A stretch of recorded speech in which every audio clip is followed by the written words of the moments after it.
Ο Άντερσον παραχώρησε πλάγιο θέλοντας να τηρήσει το fair play, αλλά έχω την εντύπωση, Ανδρέα, ότι αυτό δεν ικανοποίησε τους ανθρώπους του Εθνικού.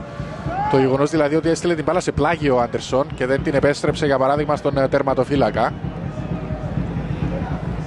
για να μην ασκηθεί πίεση.